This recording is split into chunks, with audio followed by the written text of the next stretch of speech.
My name is Wade Stout, and I express the values of freedom through collecting military vehicles and gear and telling people about them and what they were used for and how they were used, so that we can know what the servicemen had to go through in order to fight for our freedoms and in order to preserve our freedoms and to keep them, and so that we could still be free and have all the wonderful things and the freedoms that we have today. So this is a drill sergeant's hat from Vietnam. One of my friends gave me this picture of his commanding unit because, his platoon, because he saw that I had a hat, but I didn't have anything to show what it was used for.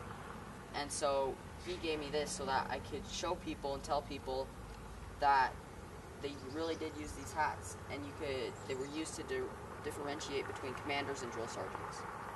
This is scrim. It's they'd use it they'd put it on their helmets, and it'd kind of hang down, and they'd tie it on stuff like this, and it would make it so they blended in more, so they looked kind of shrubbery-like. In the past, I've seen many young people look at these vehicles. Some of them think that, oh, they're just kind of, whatever, and others, they really get into it. There's this one boy, he got in every single truck and tagged me. He literally pulled me along with him, and he wanted me to explain to him everything I knew about the truck. And he said that he wanted to participate and help me to promote it because he understands that the generation is dying off and that we need to get the stories out so people know what it takes.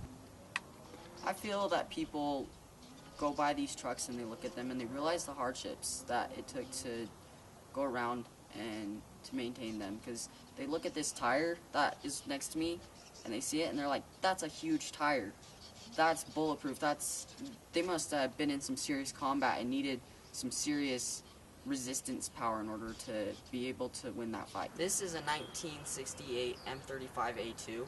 They used it in Vietnam, and there was this one place called Ambush Alley where they'd drive it around and the Viet Cong would be ambushing them while they were going down that road.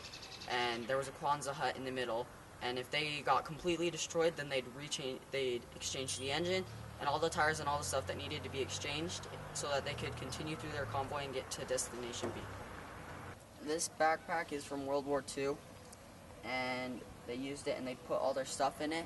They'd have cans like this to heat their things, and they'd have their sleeping bag on top, and they'd have a hatchet and a shovel hanging down on bottom, so they had all the tools necessary to survive.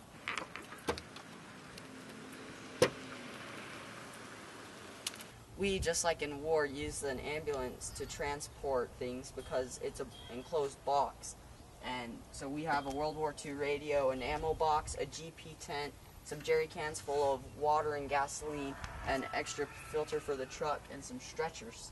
With the stretchers, we put them and we lay them out so that kids can be carried around on them, and so that they can know what it was like when you were being carried to the ambulance when you were injured. These vehicles are very hard to drive. They have no power steering, no power brakes, no air conditioning, and you're stuffed in here.